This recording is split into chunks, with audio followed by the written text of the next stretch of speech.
everyone, and welcome to another edition of Curious Rebel TV. My name is Advita Patel, and I'm the founder of Comms Rebel. Comms Rebel helps organisations build inclusive culture through effective communication. I'm also the co-founder of A Leader Like Me, which is a global consultancy focusing on inclusive cultures, and the co-founder of Calm Edge Rebels, which is a coaching organisation that I own with Trudy Lewis and Jenny Field. And today's guest is the incredible Sharon O'Dea. And I feel like Sharon doesn't really need any introductions. I look at her as the queen of all things digital. So hopefully you're excited about today's conversation. I want to ask Sharon to say, just in case anyone doesn't know you, Sharon, but do you want to say a few words about who you are and where you're from and all that? I know you're in Manchester at the moment, but you're not from here.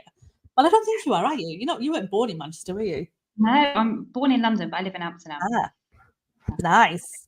Okay, so do you want to tell the folks a little bit more about your work, where you're from, all that kind of jazz? Fabulous. Yeah, so hello, I'm Sharon. I'm co-founder of Lithos Partners, and we are a little consultancy, boutique consultancy that help organizations with digital communication, particularly on the internal front, so intranet, digital workplace, and digital employee experience. So that's all kind of tools and systems that people use to connect, to collaborate, and to feel a sense of belonging at work.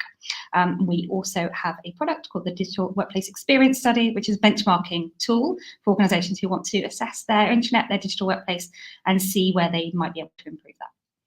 And I have been in this game for, I guess, coming up for 20 years now. So I'm a communicator by trade, but I'm also a massive nerd. So I ended up in the intranet side, the digital side of communications. And I kind of work at the nexus really of communication and tech, and how those two things can work together. Amazing. Thanks, Sharon. So when I told my Comms Hive community and my the app community as well, people got very excited that you were coming on live here. And I've got a couple of questions that they have submitted for you to answer. But before we get into those questions, I've got a couple of my own, because selfishly, I want to know your thoughts on communication and content strategy. So when we talk about digital communication and content, how would you describe that? What do you mean by that when you're kind of helping your clients understand what content strategy is and what digital communication strategy is? Because I do feel like there's a bit of a misunderstanding about some of the work that you might be doing, or some of the responsibilities that internal communication folks have in the organization when it comes to digital. Yeah, I guess the way that you could break that down is content is about what you're saying and what you produce, whereas the digital communication is really about how you distribute that and get it to the right people. And those two things definitely overlap there.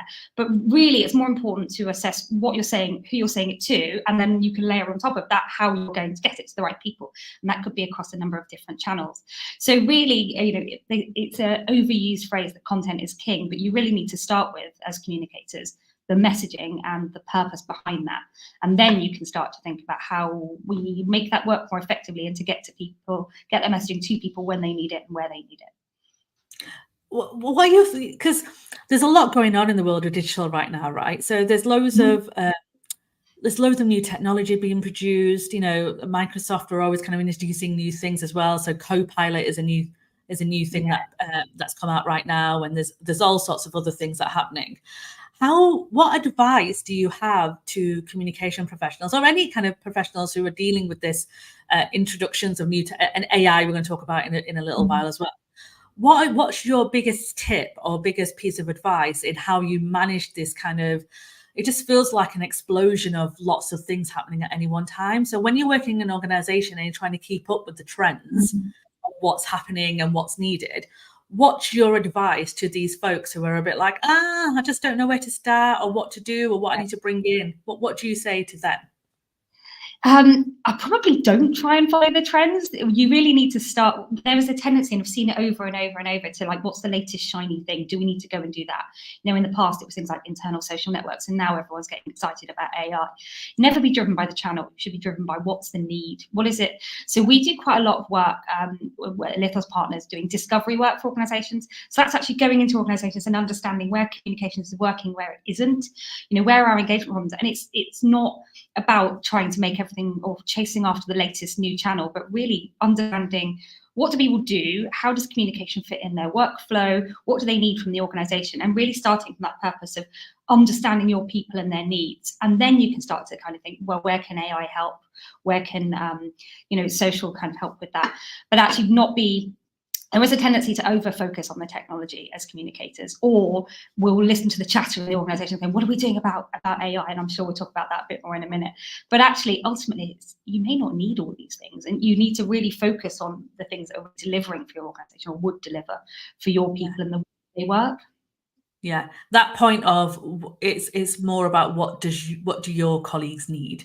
You know, what do your stakeholders want and need from that as well? And I think the challenge that a lot of folks have is that there's a lot of pressure, I would say, to keep on top of all this new stuff. And there's nothing wrong with that. I do think that you should be, for your continuing professional development, you should be aware at least of some of the stuff that's out there.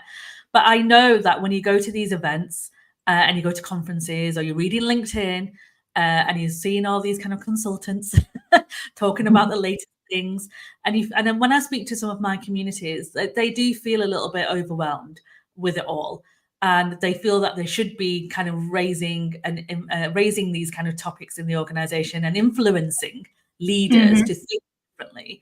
So if for example, AI, right? So we mentioned AI. AI is literally a topic that is discussed in every comms event that I have been to in the last 8 months to a year. Like, it's a constant topic of conversation.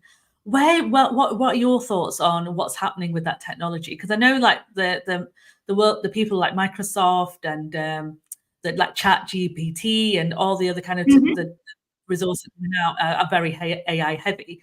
Where do you sit on this world of AI?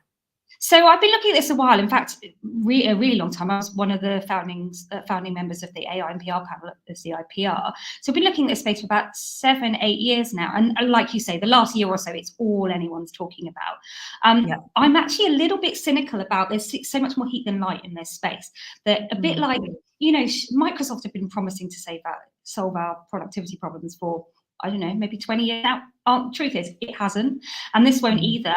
That there's so much that AI can do, and there's so much promise. But actually, it's ultimately we need to then. It's also likely to cause all manner of other problems for us. So, for example, if you're taking your corpus of content and just using that to regenerate new content, then if content is inaccurate, then you start to multiply that problem.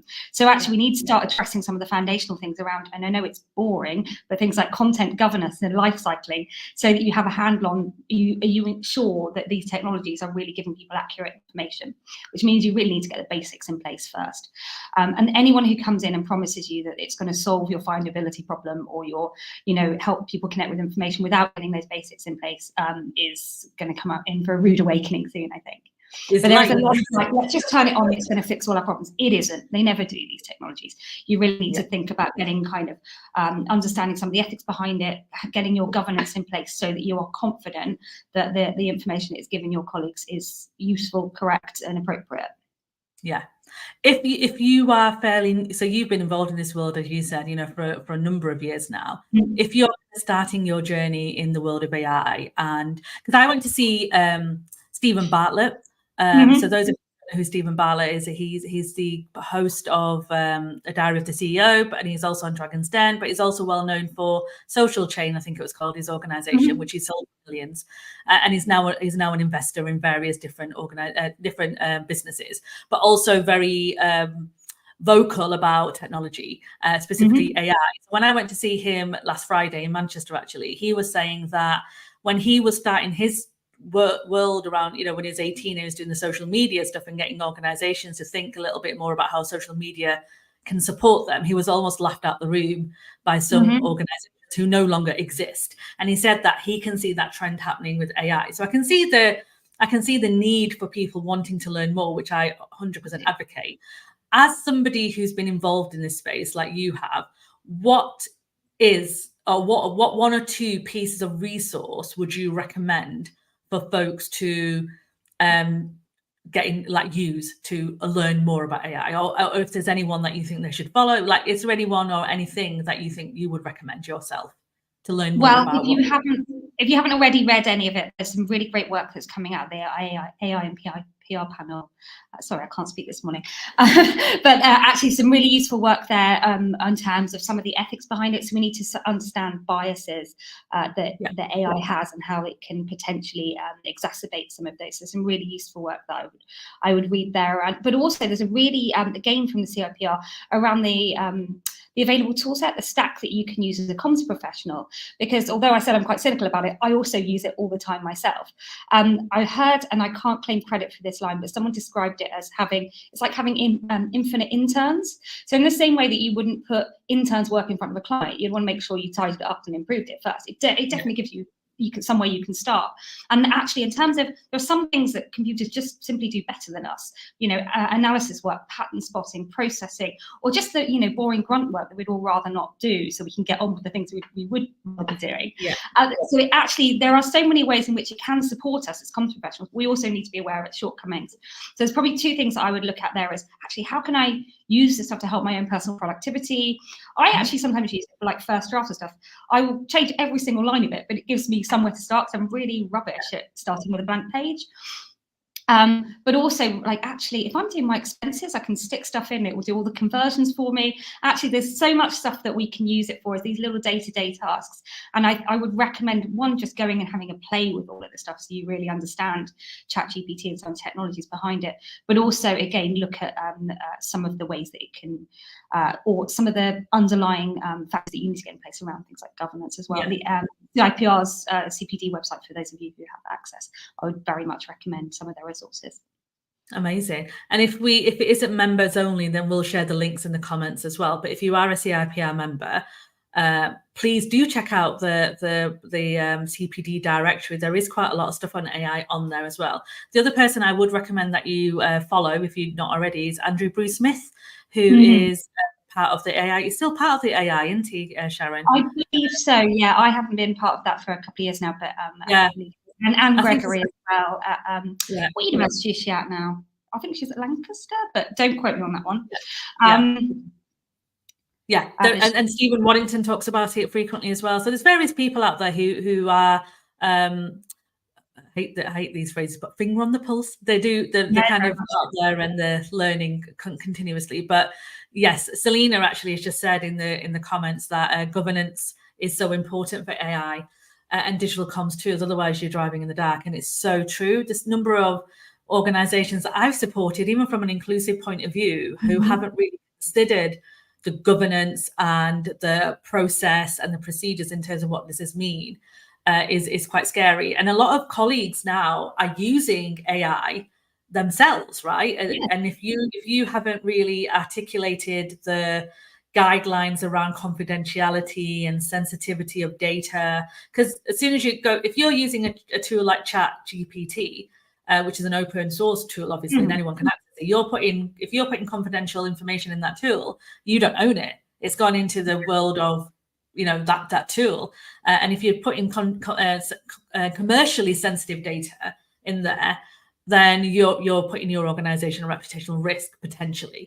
So just be 100% mindful about what are you uploading onto that tool, and you're making sure that you're not breaching confidentiality. And if you're not certain, then I would 100% recommend that you go and speak to your governance lead in your organization, or your legal lead, or whoever is responsible for that kind of stuff, to make sure that you do have, because you can't, the thing is, when I speak to, it's like going back 15 years when I first, when social media was kind of growing, and leaders and HR leaders specifically were saying to me as comms, can you put some rules on how people should be, that they can't use it here and they should, and I'm like, you can do, and 100%, but you need to give them boundaries, right? In terms, you can't stop people using this technology, but you can guide them in the right way. So we say things like, don't share anything on there that you wouldn't tell your grandma, those kind of, remember those old bullet points that we used to put on there. But it's similar kind of concept for AI. Exactly, and there is a tendency of organisations to go, okay, this is a risk for us, which it is. We've got to acknowledge that risk, so just lock it down. And what you end up with is people kind of using shadow tools instead. So if there is a clear user need there, and people are articulating that it is helping them in their workflow, in their communications, then we need to make it available in a safe way for people, for our colleagues. So I've had some really good examples. What's the one I was thinking of now? a big pharma firm, and what they do, obviously they've got an enterprise version of ChatGPT, so it's not Copilot, but it's similar to that. And what they do is then you can, again, it gives you all the same kind of tools to do generative content and so on, but also they don't want to make people scared of it.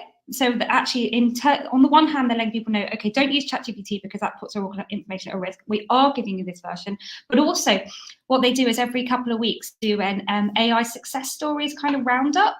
So giving people like what people are using it for in order to help their personal productivity, because often in the centre, we don't have that knowledge of what people are doing on the front line. And actually, people are really, you give people an opportunity to play and experiment, they'll find their own, what we call in digital, uses and affordances for technologies, actually that in terms of their own work and context. And that's part of how we adopt new technologies, kind of understanding it, playing with it, and then applying it to our own context. So we need to help people to do that, but at the same time articulate those risks. It's a real balance. But what I liked about that approach particularly was it wasn't simply about telling people, you know, this is scary or dangerous, but also giving people ideas and inspiration so that they can start to play with these technologies and use them in their own workflow. So it's really about helping people to explore and understand, but also understand some of the limitations as well. But there's so much of what we do in adoption, which is just like, you know, advertising abstract benefits. But this is what I liked the approach that they've taken. Yeah, I mean, you mentioned there Copilot, which I know is something that my comms head community have been chatting about. Do you want to just give a brief overview about what Copilot is and why everyone's getting a little bit excited by it, in your opinion? Yeah, so Copilot is Microsoft's enterprise application of generative AI. Now, the way that it works, for those of you who don't know, is effectively it's within your tenancy of Microsoft. So that's all of your documents that you've got stored in the cloud. And then it uses the same kind of algorithm, so on, to use that content to, say, generate new content or help you to produce drafts of things. You can ask it to create, say, a PowerPoint deck based on information that you have. And it does that in a nice, safe way, because it's by looking at your data as opposed to everything on the entire internet, is a sort of a lay explanation. So that's really useful because it prevents the problem that Avita talked about there, which is just, you know, that you putting public or putting information out in a risky way to what might be the public internet. But there are some challenges, as I touched on before, with the governance aspect of that we often don't realise, but there's loads of information at work that shouldn't be available to everyone, but accidentally is, because we're quite bad at filing, and we're really, really bad as organisations at deleting stuff. So what we often find, and it's happened a few times with other previous generations of Microsoft technology, that accidentally surfaces stuff that you shouldn't know, or accidentally surfaces things that should have been deleted because they're no longer accurate. So you could, for instance, ask it something like, you know, what's the maternity policy? But it might actually give you that for a different region or country. So that's where it goes back to the having clear information governance and clear content governance, so that when you are applying these technologies, it's using the right data source. Yeah, amazing. If you were to give advice to people who want to enhance their knowledge in things like Copilot and stuff like that, what's that one piece of advice you give them, or where would you kind of direct them to, just as if they need help to kind of understand? If they need help, obviously you can hire us. But no, actually the Microsoft website does genuinely have some really good kind of walkthrough resources on that. So that would be a really good free place to start for those of you who want to start exploring what it does. It's not the cheapest, so I know a lot of organisations are still kind of exploring whether they are going to make that available to staff currently. But it's really worth kind of getting a handle on what it does and how it can work. But also, if your organisation is thinking about turning that on or buying that in, to get the governance basics in place as well, so that you don't face some of those risks that we talked about. Yeah, brilliant. So moving away from AI, we had a question from the wonderful Lois, who said, to make sure I just get it right, she said, can a large organisation have good internal communication without an intranet? And this is a classic consultant answer, but the answer is it depends. And it really depends on your organisation. So people have been predicting the death of the intranet probably as long as I've been in intranet. So there was a while going, are we just going to replace it with social media? Are we just going to replace it with this? Actually, I think the intranet almost always still has a place. There's always an edge case, which is you need a source of content that people that is trustworthy, that is the canonical source of content, the one that we can manage, you know, then we can start to interrogate that through things like AI and Copilot, but also taking content to people where they are. It could be in Teams, it could be in something like Viva, but there is still a need for that source of content that is authoritative, trustworthy, because for a while we talked, oh, we'll do everything on social, but it actually means that people share things on social that they think is correct, but might not be. So it generally still has a place, but there are always educators. So it really depends on your organization. If you are, an entirely or almost entirely front-facing, client-facing organization, maybe, working in healthcare or similar, that might not be appropriate for you because none of your workers are desk workers. So you need to think about distributing your information different ways. So every organization is different, and that's why I always go back to the need to fully understand your people and their needs. And then take comms to where they are, and that's different for every organisation we work with. I've got some brilliant examples of organisations that actually the intranet wasn't the centre of their world, but it almost always is, and the intranet is also the place. So you have that as your single source of content, and that's when you can start to extend it through other channels, other ways of working, and thinking about the role that the intranet also plays in supporting face-to-face, say, line manager communication as well. So you can have good internal comms without an intranet, but I would recommend you almost always do benefit from having one. Yeah, I completely agree. And it's so funny how you said the intranet's been dying since you kind of started in that career. The same. I remember 20 years ago, it was this whole internet is dying now. It's not the way we communicate with people. And I'm like, and 100% on with you on this. It's like it's highly dependent on your organization. It's dependent on your demographics of the organization. It's how people consume content, and when I talk about it with an inclusive lens, it's about giving people choices, right? So some people need a little bit more time to digest information. They like to take their time to kind of find the resources that they want, read them, save them, that kind of stuff. Not everybody thrives in a fast-moving, content-generating type of way, which social media can sometimes offer, or even the complexity sometimes of when someone tells you information, and then people say, "Oh, I like to hear from my line manager," which is fair, and that's always kind of going to be high up there in terms of how do you want to consume information. But you need to also consider giving people time to go and read it again. So the line manager may communicate a piece of change in policy or a change in structure, but you need folks to go where there's a single source of truth. And that's what I think the intranet can bring, as long as it's developed in the right way. Because I've seen, and you will have 100% seen, some shoddy intranets which are outdated, static, and bloated is the biggest problem. What was that actually less is more when it comes to intranets. You have less information and manage it correctly. I've seen one intranet I came across had 500,000 pieces of content. They've migrated it 4 times, and there's stuff there. And my favourite ever, we found an entire intranet on Excel once. Oh my goodness! Actually, sorry, go on, Sharon. I know. Actually, that was a really good example. I liked it because they didn't have an intranet for their department, so they just made one with whatever they had, and that happened to be Excel. What it shows you is there is a need for something, and if you give people the right tools, if you imagine if they'd applied that thought and that knowledge of their colleagues to using channels that actually worked, or the process that got into it and the ingenuity was just, could have been better used elsewhere, but it pointed to an unmet user need. So there's a model I use when I go into organizations. If I watched loads and loads of really bad crime drama when I was a student, and in things like Colombo, whatever, they have a model when they go to court or they want to identify the murderer, which is that they need to identify means, motive, and opportunity. And when we look at kind of people out in the workplace, what we often focus on is, do they have the means? Can they access the internet? Well, technically they do, but it's the other two that are missing, which is don't have an opportunity, which is often about a time window. I don't have 5 minutes in my day where I can sit down and do this. So how do we make the information work for people in the opportunities that they have to do that? And then the final one is motive, which is there anything on there that they want to read? And often that is missing. We publish stuff, but it's not stuff that people need in their job. They're not going to go out of their way to look at it. And that model is quite useful, not just for identifying murderers, of which I hope there are none in your organisation, but actually for understanding people, how you can make communications work for people in the context of their work. So there was one example. We worked with an organisation that are out on, like, literally on roads, so in cars and stuff. So in order to, they were like, well, people are out and about, so we'll give them, they were other tablets, like cheaper tablets, but you can't use a tablet when you're in charge of a vehicle, so they couldn't use it when they're in the car. So they can only use it when they get out of the car. But because they're in the UK, the tablets don't work in the rain.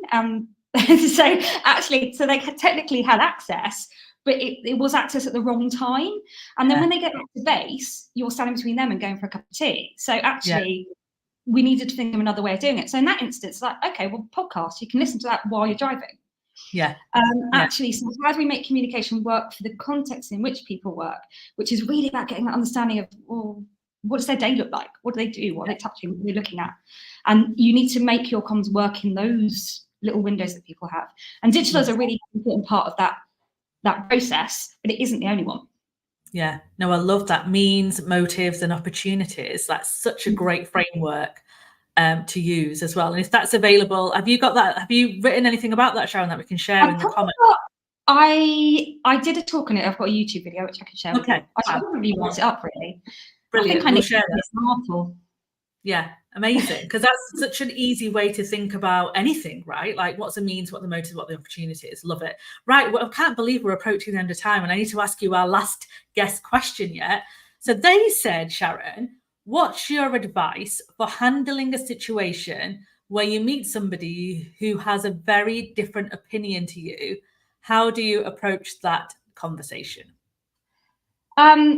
I guess I would also preface by saying I'm terrible at this, but it's about listening and understanding. You might not agree with them, but I'd like to understand their reasons for thinking the way they do. I might not agree with them, but I'd like to understand, I guess, if we have a bit of more of an understanding of why someone reached that conclusion, even though it might not be the conclusion I would have reached over the same topic, then at least you can get an understanding on why they thought that approach was reasonable. That helps to calm the situation down. So I often try and, listen a lot more and try not to just interrupt and talk over people or argue with people. I have to say I'm not always the best at this.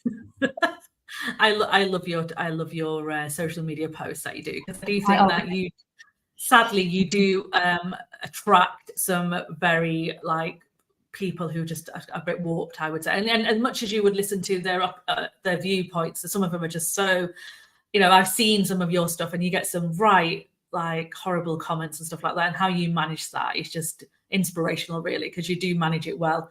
And especially around the International Women's Day, where I've seen you kind of call out organizations for their conflicting statements that they often put out there, and you do that so well. And I think that's so key, right? So people can have different opinions, 100%, and we should be able to listen to them. And it's okay that people have differing opinions, but it's how you relay that respectfully. That's my big thing. You can have a different opinion, but you need to be respectful. I think calling out, abusing people and calling them out in a very negative way is not helpful. But you do it in a very, I don't agree with you, and this is why I don't agree with you. That kind of way. And I think that's always really helpful. So if you don't follow Sharon, by the way, we're going to share all her details. I mean, we only discovered yesterday or the day before that we weren't even connected on LinkedIn. I mean, what on earth was that? That's weird. I always assume I am. So I'm on LinkedIn's influencer program. So they turned on I was in an ad campaign of theirs years ago, and suddenly I had about 80,000 followers overnight. So I actually don't know who's following me on LinkedIn. So I would just assume everyone is, just because I've got this massive follower list. Your posts are really insightful, so people need to follow you. So we're going to put the link to Sharon on there. But Sharon, what is your question for our guest next week, who is the wonderful Keith Riley Jones? Oh, sorry, I needed to come up with a question, didn't I? I was going to ask about, is the intranet dead? But you've already asked me. I'd like to get their opinion, though. Keith's opinion, do intranets still matter? Like it. And Keith will have a lot. Keith is a huge advocate of digital and intranets, and he's often the one that's supporting and advising folks in my ComSci group. So he will love that question. So we say we're going to share your social links, but if people wanted to get in touch with you, in either to get some advice or to work with you, where's the best place, I should say, that they can contact you? I am not very original when it comes to domains, so I am Sharon O'Dea everywhere. You can find me at sharonodea.com and on all the social medias with the same handle. So that's probably your best bet. Amazing. And we'll share all of Sharon's details in the comments as well. And if you're watching this on replay, then do feel free to ask questions and connect with Sharon. We'll make sure that we're we tag her as well so she can respond to anything that hasn't been answered. But Sharon, this has been such an insightful conversation. Love chatting to you. I know we could have spoken for another hour or more. I know we could have. Thank you so much for your time, and thank you for your contribution. Really appreciate it. And we'll see everybody else if you're joining us next week at 11:30 when we're going to be with Keith Riley-Jones. Thanks again, Sharon. See you soon. Bye.